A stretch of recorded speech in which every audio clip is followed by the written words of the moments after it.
Toy Story 5 could have been more bold and less bald. Hello everyone, this is Steven Shinder Reviews in video form, and this is my review of Toy Story 5, which is out now. No spoilers just yet, but I have seen it.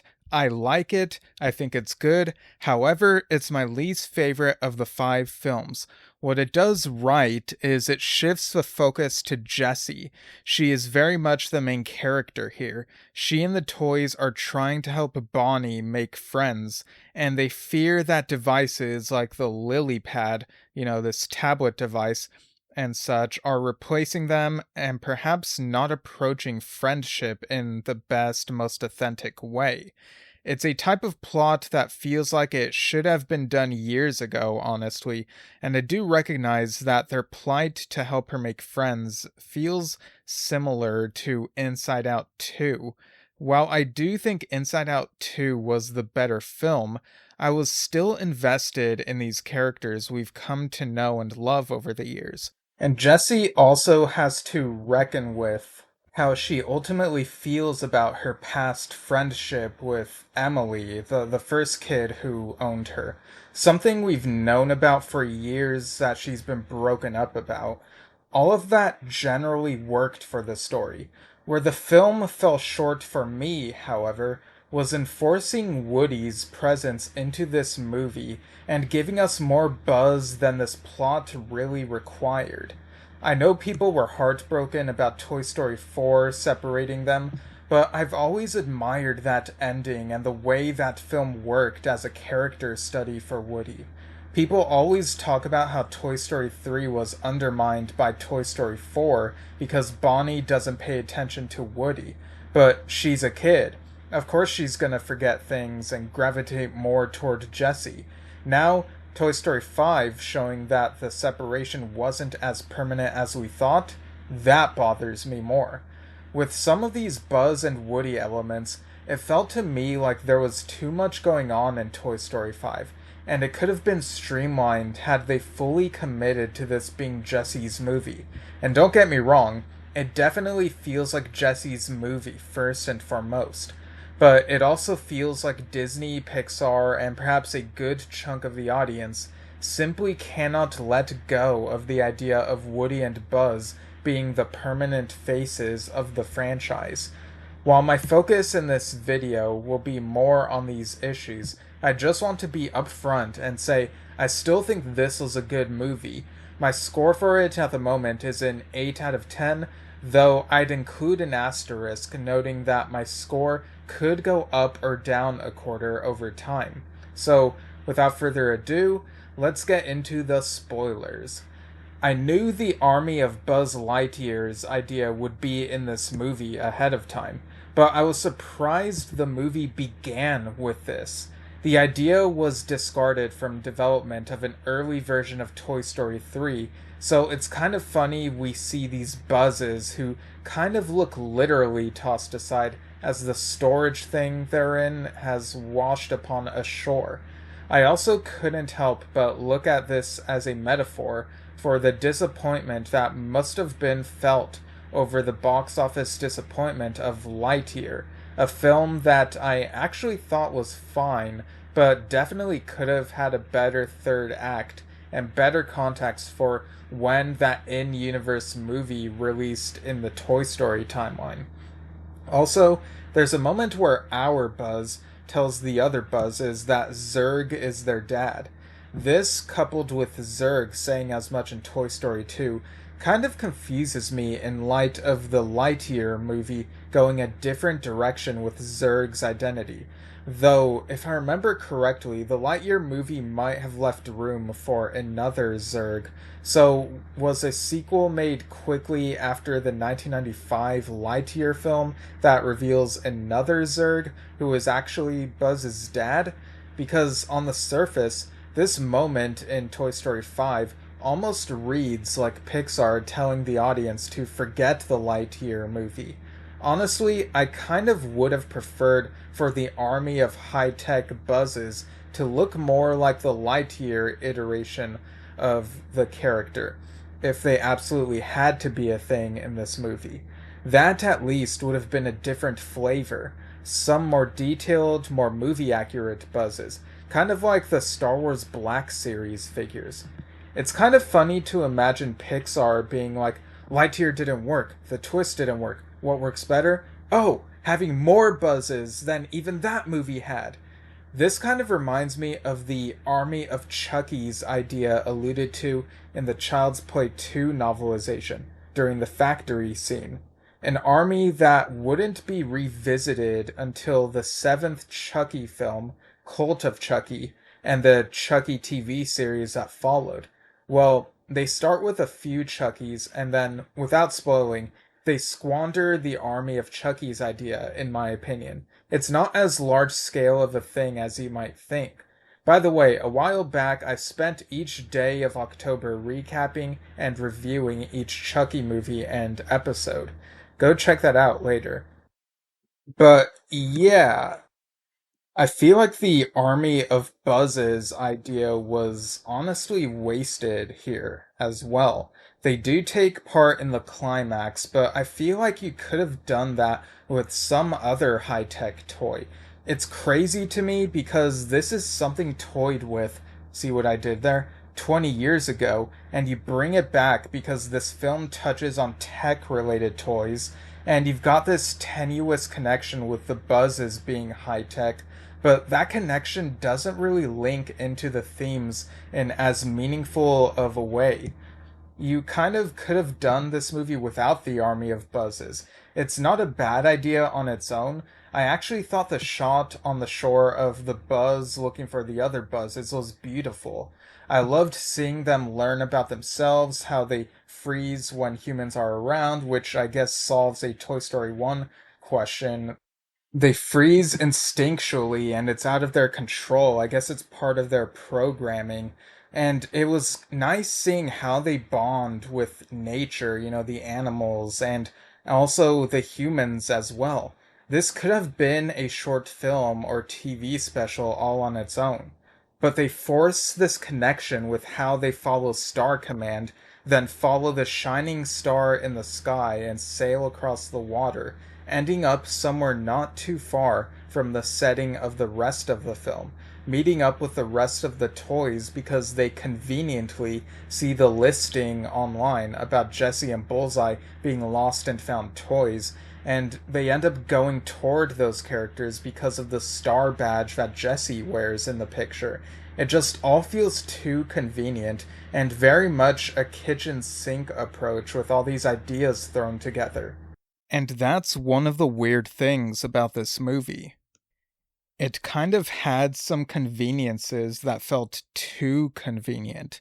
Emily's home isn't too far from where Bonnie lives, which also isn't too far from where Andy lives. So Emily hasn't been that far from Andy this whole time. At least her home wasn't that far. I mean, I guess it makes sense that when Jessie was donated, she'd end up somewhere Al is not too far from, but there are ways he could have acquired Jessie from further away. We also learn that Jessie has had Emily's address written on her this entire time, throughout all these films. This, to me, kind of has the same energy as Seed of Chucky, another fifth movie, in which we find out Chucky has the words Made in Japan written on his wrist, never alluded to or shown previously. Though, to be fair, this could be from one of the doll parts used to rebuild Chucky in the fourth film, Bride of Chucky. But did Al just never notice the address on Jessie? If he's selling the Roundup Gang to a museum in Toy Story 2, wouldn't he want to somehow remove the writing or cover it up in order to increase the value? Or was he just too lazy? I guess in Woody's case, Al didn't try removing Andy's name right away. It wasn't until Jerry was called in to fix Woody up that he painted over the name. But maybe this was always going to happen, given the rip in Woody's shoulder, right? Yeah, I'm gonna say the Emily's address thing is kind of a hole. Maybe Al wasn't observant enough and missed it, I don't know. But as far as conveniences go, I appreciate that this film refutes the fan theory that Emily is Andy's mom. And I admit there was a part of me that kept waiting for Jesse to reunite with Emily. Exploring this element of Jesse's backstory certainly feels like they were trying to give the fans something they always wondered about. But I also kept thinking, with all the coincidental crossings of paths happening, maybe that would be too much. Ultimately, I like that there was restraint in this, at least.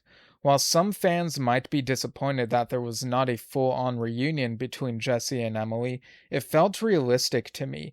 Sometimes we don't see our friends again, but that doesn't mean we meant nothing to each other.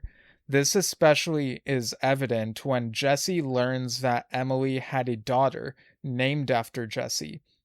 Not to minimize this emotional moment, but for me, this revelation didn't hit as hard as was perhaps intended. I've already seen this sort of thing in Futurama and a Seth Rogen movie from over a decade ago. However, I recognize that I'm an adult, and this could be a younger viewer's first experience with this type of revelation. It could be more impactful to them. It is certainly heartwarming. I do really like how it conveys that even if you're no longer in a friend's life, they can still remember you afterward and be thankful that they knew you for the chapter of their life that you were part of. This theme could have been further emphasized had the film been bold enough to make Woody absent from this adventure altogether. You could have had this parallel thing going on where the toys remember Woody fondly and are missing him, but ultimately thankful they knew him for the time he was with them. Ultimately, what did Woody's presence even add? It was just an excuse to see him and Buzz having an annoying argument, and I guess wish fulfillment to have him present for these sentimental moments where Buzz tries proposing to Jesse and then they do the wedding ceremony. And I guess to do the bald joke, which I don't mind on its own. I'm balding myself. I'm fine with that sort of thing. But the marketing in retrospect makes it feel like this was the main reason to have Woody return. And it's even more frustrating that the way that he decides to come back is he mistakenly thinks that Jesse asks him for help over a walkie-talkie when really he misunderstood the message, when the thing was getting garbled up and whatnot. And I get it. You have to throw Woody into the marketing so that some who are hesitant are willing to go see the movie. Thankfully, his presence did not overshadow the focus on Jesse, but that further adds to how his presence wasn't as meaningful. What they could have done instead was include a flashback where he and Jesse solve a problem, and then that could somehow tie into how Jesse approaches things in the present day events. Then you could have had another scene of him toward the end in present day. Not present near Bonnie's toys, but just a cutaway to him and Bo Peep doing their work helping lost toys, and maybe they have a bit of dialogue where they remember their friends but feel confident that they're doing fine, especially with Jesse and Buzz keeping an eye on things. I also kind of think the way this movie handles technology could be seen as kind of a gray area. We are in an age where there are concerns about AI replacing people and the work that they do, and yet we have these movies like Toy Story 5 and The Wild Robot, where the audience is expected to feel for these tech characters in the end, with the lesson here being that everything can stick around as long as used correctly. Jessie's own hostility and prejudices against tech toys and her eventually learning to coexist with them could potentially feel like a lesson about bigotry, but it's weird to do it with these devices while we are in the middle of grappling with AI issues in real life. While I do like the device characters in the story itself, and I know it's just a movie, I cannot help but ask questions about the intentions here. So, while I did spend a lot of time on my negatives and head scratchers, I still generally like the direction that this film went in with Jesse and the whole friendship plot. And I really enjoyed this cute subplot where Buzz wants to propose to Jessie and they get to tie the knot. Kind of weird that it took so long for them to finally kiss for what I assume is the first time, but it was cute. Speaking of kisses, earlier in the movie, we get Buzz doing mouth to mouth CPR on Rex during playtime, and I really appreciate that this film did not do the low hanging fruit joke of having them be like, ew, we're guys and we kissed. We're past that, or should be at least. They never really addressed the moment, so props there for being respectful. There's definitely room for Pixar content to be more progressive, but at least they didn't punch down here. And yeah, Bonnie is a human character who's here to stay if they want to keep telling stories with her. I don't mind her, and I quite like the way that she and Blaze, this other human girl character, are similar. They're interesting dynamics here. I really do feel like this was a story worth telling, and maybe it will really resonate with some audiences, kids trying to look for friends, parents trying to figure out how to help their kids and limit their screen time, try to get them to, figure out how to navigate through life socially. So there's definitely some stuff here that can be inspirational and really resonate. So yeah, those are my thoughts on Toy Story 5. I would not be surprised if there's ever a Toy Story 6 in the future. Maybe they'd wait several years. I'm not sure what the story would be then, but I do hope that if it happens that it feels more focused. This movie had a great Jessie story, and having Jessie ride a real horse is such a fun choice. How have we not had that happen before this movie? There were just some clunky things here and there that made the movie feel a bit cluttered and could have been dialed back a bit, but overall, the general story was pretty good. So there you go. That's my feedback for any future Toy Story movie. But hey, I'm an adult. What do I know? They're thinking more about what the kids are gonna enjoy. But in any case, in my opinion, there still has not been a bad Toy Story movie. So that's it from me for now. This is Steven Shinder Reviews in video form, and thank you for tuning in.